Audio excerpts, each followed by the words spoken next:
Students, आज हम लोग पढ़ेंगे कॉम्बिनेशन ऑफ रेजिस्टेंस। क्या पढ़ेंगे? कॉम्बिनेशन ऑफ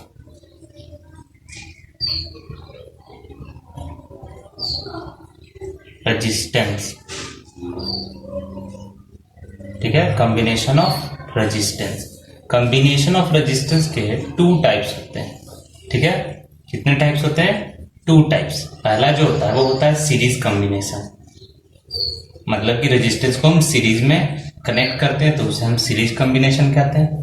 पैरेलल दूसरा होता है पैरेलल कॉम्बिनेशन। ठीक है, सीरीज कॉम्बिनेशन में क्या होता है, जब रेजिस्टेंस का सिंबल क्या होता है, ये होता है। ठीक है, तो इस तरीके का ये एक रेजिस्टेंस हो गया, ये दूसरा रेजिस्टेंस हो गया। तो यहां पे देखिए दो रेजिस्टेंस, ये हो गया R1 और ये हो गया R2। तो अगर रेजिस्टेंस इस तरीके से कनेक्टेड हैं तो उसे हम कहेंगे सीरीज कॉम्बिनेशन। ठीक है, अगर रेजिस्टेंस एक रेजिस्टेंस यहां है और एक रेजिस्टेंस इस तरीके से है तो इसे हम कहते हैं पैरेलल कॉम्बिनेशन। क्या कहते हैं? Parallel combination. ये है सीरीज कॉम्बिनेशन और ये है हमारा पैरेलल कॉम्बिनेशन। यहाँ पे R1 और ये R2। तो ध्यान से देखिए, यहाँ पे सीरीज का मतलब है एक लाइन में। ठीक है, एक लाइन में होना चाहिए एक वायर। यहाँ पे देखिए अलग अलग हो जा रहा है, ये इस एक के ऊपर दूसरा, इसीलिए पैरेलल कॉम्बिनेशन है और ये सीरीज कॉम्बिनेशन है, दोनों अलग अलग है। अब हम पढ़ेंगे सीरीज कॉम्बिनेशन को डिटेल में। तो डिटेल में अगर सीरीज कॉम्बिनेशन पढ़ें, सीरीज, तो सीरीज कॉम्बिनेशन में हम लोग ध्यान देंगे तो क्या होता है कि रेजिस्टेंस, यहाँ पे एक हम सर्किट डायग्राम बना देते हैं। ठीक है, इसमें दो रेजिस्टेंस सीरीज में कनेक्टेड है यहाँ, और इसमें एक बैटरी लगा देते हैं जिसका पोटेंशियल V है। ये R1 मान लेते हैं, ये क्या है, R2 है। बस में या इसमें करंट फ्लो कर रहा है I। ठीक है, अब ध्यान दीजिए कि जो सीरीज कॉम्बिनेशन में जो इक्विवेलेंट रेजिस्टेंस अगर हम निकालते हैं तो वो किसके इक्वल होता है, तो उसका फॉर्मूला था R1 प्लस R2। क्या होता है? R1 प्लस R2, मतलब कि जितना भी रेजिस्टेंस अगर एक क्लोज्ड सर्किट में कनेक्टेड है सबका अगर हम सम कर दें तो वो क्या हो जाता है, यहाँ पे सीरीज कॉम्बिनेशन में इक्विवेलेंट रेजिस्टेंस कहलाता है। अगर n रेजिस्टेंस कनेक्टेड है तो R1 plus R2 plus R3 plus dot dot dot Rn। ठीक है, मतलब इस जितने भी रेजिस्टेंस कनेक्टेड होंगे उन सबको अगर हम ऐड कर लेते हैं तो वो कहलाता है equivalent resistance in series combination. In series combination. अब ये फॉर्मूला आया कैसे, उसको जानने के लिए पहले हमें दो तीन बातों को और जानना होगा। तो पहला ये बात ये है कि जब भी अगर रेजिस्टेंस सीरीज में कंबाइन होते हैं तो दो रेजिस्टेंस हैं, अगर अभी हम दो रेजिस्टेंस के बारे में बात करें तो जो करंट दोनों को मिलता है वो इक्वल अमाउंट ऑफ करंट मिलता है। तो पहला बात क्या हुआ कि current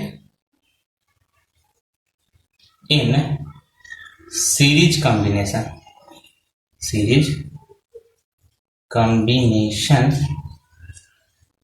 current in series combination distributed equally, distributed equally.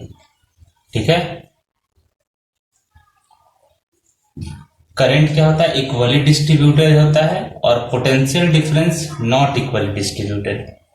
Potential difference जो होता है वो इक्वल डिस्ट्रीब्यूट नहीं होता है, इज नॉट डिस्ट्रीब्यूटेड इक्वली। ये क्या होता है, ये डिपेंड करता है magnitude of resistance. It depends on the magnitude of resistance, magnitude of resistance. देखिए पहला पॉइंट जो है उसका मतलब क्या, current in series combination distributed equally, मतलब कि जितना भी रेजिस्टेंस अगर सीरीज कॉम्बिनेशन में होगा तो अगर आगे वाले को करंट आई मिल रहा है तो पीछे वाले को भी करंट कितना मिलेगा, आई ही मिलेगा। आई बात समझ में। लेकिन पोटेंशियल डिफरेंस के साथ ऐसा नहीं होता है। पोटेंशियल डिफरेंस अगर ये रेजिस्टेंस R1 है तो मान लीजिए इसको V1 मिल रहा है तो इसको क्या मिलेगा, V2। अगर तीसरा है तो उसको V3। मतलब कि रेजिस्टेंस ये पोटेंशियल डिफरेंस एक तरीके का नहीं मिलेगा। लेकिन एक और बात सीरीज कॉम्बिनेशन में होता है कि जितने भी पोटेंशियल डिफरेंस डिस्ट्रीब्यूटेड होंगे सबका अगर हम सम करें तो जो यहाँ पे जो हम बैटरी ऐड करते हैं, जो ईएमएफ देते हैं या बैटरी जिसको बोलते हैं, वो उसके इक्विवेलेंट होता है। क्या होता है, इक्विवेलेंट। तो लिख सकते हैं sum of all potential difference, sum of all potential difference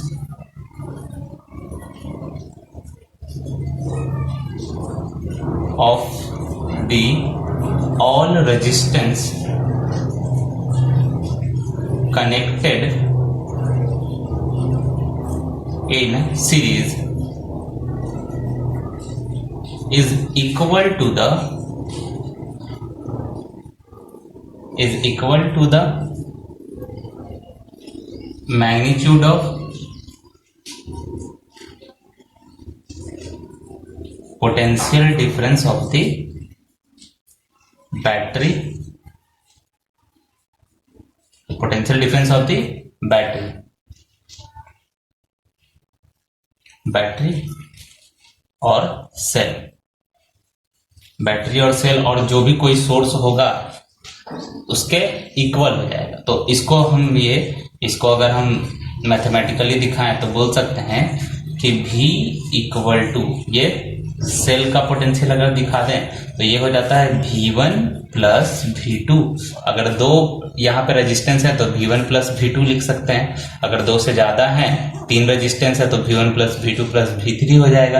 अगर n रेजिस्टेंस कनेक्टेड है तो सबको रेजिस्टेंस मिलेगा, सबको पोटेंशियल डिफरेंस मिलेगा इक्वल। तो वहां पे हम लिख सकते हैं V1 plus V2 plus V3 plus dot dot dot plus Vn, इस तरीके से। तो मतलब कि अगर हम सारे पोटेंशियल डिफरेंस का सम करें तो वो किसके इक्वल होगा, potential difference of the cell. मतलब कि जो सर्किट में यहाँ पे सेल कनेक्टेड होगा उसके पोटेंशियल के इक्वल हो जाता है सारे पोटेंशियल डिफरेंस का सम। तो दो बात क्या ध्यान देना है यहाँ पे, पहला current in series combination distributed equally, दूसरा कि जितना भी सम ऑफ पोटेंशियल डिफरेंस होगा, जितने भी रेजिस्टेंस होंगे उनके पास जो पोटेंशियल डिफरेंस होगा उसका जो सम होगा वो potential difference of the cell के इक्वल होगा। इन दोनों बात को बहुत ज्यादा ध्यान से याद रखना है जो कि आगे आपको काम देगा। बहुत सारा न्यूमेरिकल इस पे बनता है, नोट कर लीजिए।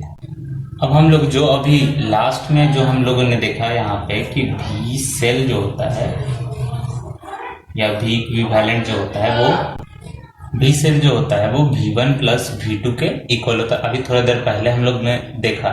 और आप लोगों को याद होगा ओम्स लॉ, ओम्स लॉ के हिसाब से क्या था, V equal to I R, मतलब potential difference equal to current into resistance. ठीक है, तो अगर हम यहाँ पे पहला रेजिस्टेंस के पोटेंशियल डिफरेंस के बारे में बात करें, ठीक है, तो इसके हिसाब से हम क्या लिख सकते हैं, तो V1, पहला रेजिस्टेंस का पोटेंशियल डिफरेंस V1 है तो V1 इज इक्वल टू क्या हो जाएगा, करंट वहां पे I है, रेजिस्टेंस क्या है R1।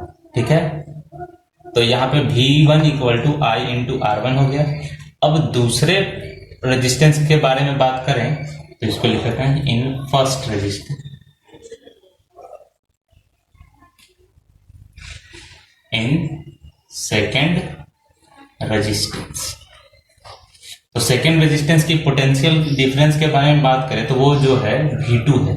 ठीक है, तो V2 इक्वल टू, अब बताइए यहाँ पे करंट कितना दिख रहा है, I दिख रहा है तो I लिखेंगे, रेजिस्टेंस कितना है R2 है। ठीक है, लेकिन थोड़ी देर पहले हम लोग क्या पढ़े कि V cell equal to V1 plus V2 होता है। तो इन दोनों को हम क्या लिख सकते हैं, तो यहाँ पे अगर हम जानते हैं कि V सेल या V इक्विवेलेंट जो होता है V1 प्लस V2 होता है। ठीक है, और यहाँ टोटल पोटेंशियल डिफरेंस हम V ले चुके हैं तो इसको हम लिखेंगे V, ठीक है। V1 के जगह पे हम क्या लिख सकते हैं, तो देखिए V1 के जगह पे हम लिख सकते हैं I इंटू R1, तो लिखेंगे I R1, ठीक है। फिर प्लस का साइन है, प्लस का साइन दे दिए। अब V2 देखिए यहाँ पे क्या लिखा हुआ है, V2 किसके इक्वल है, I इंटू R2, तो I इंटू R2 हो गया। अब यहाँ पे पोटेंशियल डिफरेंस जो हो गया, ये देखिए V इक्वल टू आई है, तो अगर हम इक्विवेलेंट पोटेंशियल डिफरेंस के बारे में बात करें तो यहां से करंट जो निकल रहा है वो तो I हो गया, ठीक है। टोटल रेजिस्टेंस को हम क्या कहते हैं, इक्विवेलेंट रेजिस्टेंस कहते हैं, ठीक है, जिसको हम Req बोल सकते हैं। तो Req क्या है, उसको हम ब्रैकेट में यहां लिख लेते हैं। Req जो है इक्विवेलेंट रेजिस्टेंस है, इक्विवेलेंट रेजिस्टेंस, ठीक है, इक्विवेलेंट रेजिस्टेंस। तो I इंटू Req मतलब कि I into resistance equivalent equal to I into R1 plus I into R2। अब देखिए दोनों जगह आपको I कॉमन दिख रहा होगा, तो I यहाँ पे कॉमन ले लिए तो क्या बचा, यहाँ R1 बचा होगा, यहाँ आपको R2 बचा होगा।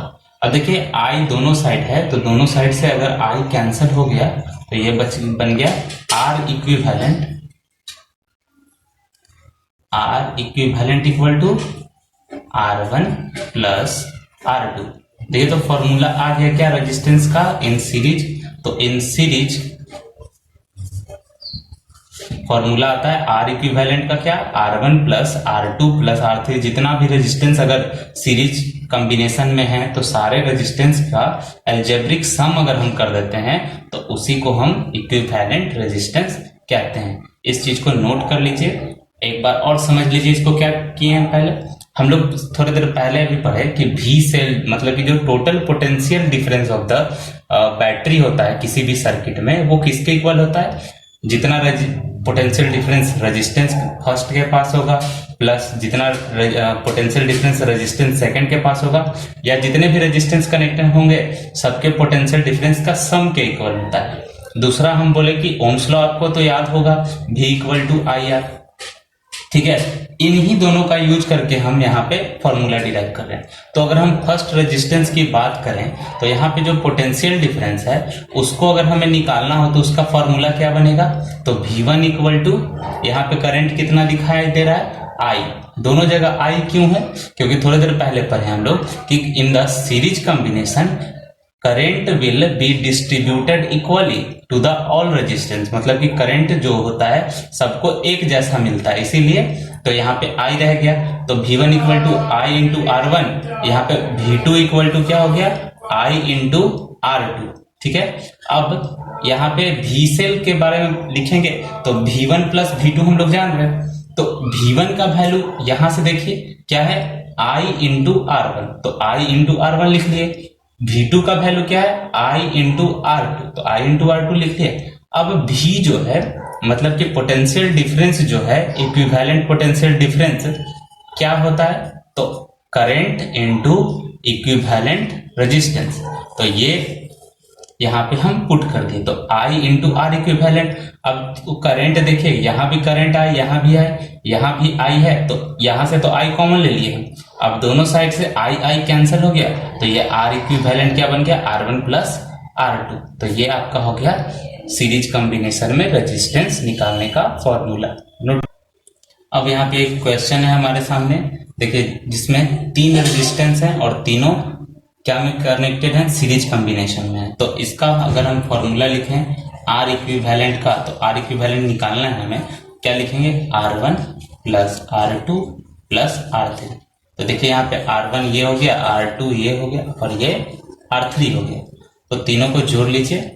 तो क्योंकि यहाँ पे अलजेब्रिक सम होता है, तो 2 ओम प्लस 3 ओम प्लस 4 ओम, तो कितना हो गया, ऐड करने के बाद आपको यहाँ पे दिख रहा होगा 9 ओम। तो ये यहाँ पे आ गया आपका R इक्विवेलेंट आंसर, ठीक है। एक हम क्वेश्चन देख लेते हैं, ध्यान दीजिएगा यहाँ पर। A battery of 9 volt is connected in series with resistor of 0.2 ohm, 0.3 ohm, 0.4 ohm. How much current would flow through the 0.3 ohm resistor? तो अभी हम लोग थोड़ी देर पहले पढ़े हैं कि 3 यहाँ पे देख लीजिए, पहले फिगर हम ड्रॉ कर लेते हैं। यहाँ पे 3 रजिस्टर है, तीनों क्या में है, सीरीज में कनेक्टेड है। किसके साथ? एक 9 वोल्ट बैटरी के साथ यहाँ पे ये कनेक्टेड है। ये 9 वोल्ट, ये आपका है 0.2 ओम, ये 0.3 ओम, ये है 0.4 ओम। तो यहाँ पे रेजिस्टेंस कनेक्टेड है और हमें निकालना क्या है? यहाँ पे निकालना है हमें करंट। तो करंट हम लोग तो ये पढ़े हैं कि जितना भी रेजिस्टेंस कनेक्टेड हो सबके पास करंट जो होता है इन सीरीज कॉम्बिनेशन इक्वल होता है। वो चाहे 0.2 ओम हो, 0.3 ओम हो, 0.4 ओम, कुछ भी हो। यहाँ तक कि जो करंट 9 वोल्ट से निकलेगा वो भी करंट आई ही होगा। ठीक है, तो उसके पहले हम लोगों को क्या करना होगा? इक्विवेलेंट रेजिस्टेंस निकालना होगा। सबसे पहले इसमें क्या करना होगा? हमें इक्विवेलेंट रेजिस्टेंस निकालना होगा। तो यहाँ पे सीरीज कॉम्बिनेशन में इक्विवेलेंट रेजिस्टेंस कैसे निकालते हैं हम लोग? तो इक्विवेलेंट रेजिस्टेंस निकालने के लिए R1 plus R2 plus R3। ठीक है, तो R1 का वैल्यू क्या है? 0.2, R2 का वैल्यू 0.3, R3 का 0.4। तो यहाँ पे R इक्विवेलेंट क्या आ गया? 0.9 ओम। ठीक है, यहाँ पे क्या आ गया? 0.9 ओम। यहाँ पे रेजिस्टेंस आ गया। अब रेजिस्टेंस तो पता चल गया हमें, टोटल पोटेंशियल डिफरेंस भी मेरे पास पता है कितना? 9 वोल्ट। ये टोटल पोटेंशियल है। तो हम लोग तो एक ये भी जानते थे कि क्या जानते थे कि V सेल जो होता है वो क्या इक्वल होता है? V1 plus V2 plus V3, ये जानते हैं, है ना। तो यहाँ पे V किसके कंपैरिजन में निकालना है? 0.3 ओम के। तो यहाँ पे मेरा ये फॉर्मूला कभी भी काम नहीं आएगा। तो यहाँ पे करंट इसके पास भी आई है, इसके पास भी आई है और इसके पास भी आई है। तो हम सिंपल यहाँ पे सबसे सिंपल क्या करेंगे कि पोटेंशियल डिफरेंस का फॉर्मूला क्या होता है? ये I into R equivalent. R equivalent क्यों यूज करेंगे? क्योंकि हम इस सेल के बारे में बात कर रहे हैं। तो सेल के बारे में जब भी बात करेंगे तो आर इक्विवेलेंट का जरूरत हमें पड़ेगा। ठीक है, तो आर इक्विवेलेंट यहाँ पे यूज होगा। भी हम यहाँ पे 9 वोल्ट लेके चलेंगे, इसको भूल जाएगा, इसका यूज यहाँ पे नहीं होगा। ठीक है, तो यहाँ पे 9 लिख लिए, आई छोड़ देंगे क्योंकि आई हमें कैलकुलेट करना है, और आर इक्विवेलेंट यहाँ पे हमें 0.9 है। तो इधर मल्टीप्लाई से इधर आएगा तो डिवाइड में, तो 9/0.9, और ये पॉइंट यहाँ से हटा है तो ऊपर 10 गया, ये 9 से 9 के आंसर। तो I इक्वल टू कितना आ गया? 10 एम्पियर। ये आपका मिल गया यहाँ पे answer, I equal to 10 ampere. क्यों? क्योंकि यहाँ पे I जो था सब जगह कॉमन था। ठीक है, इसीलिए हम ये फॉर्मूला लेके चले, V equal to I into R equivalent. Note कर लीजिए, और आप लोग इस फॉर्मूले का यूज करके घर पे न्यूमेरिकल्स बनाइएगा। Thank you.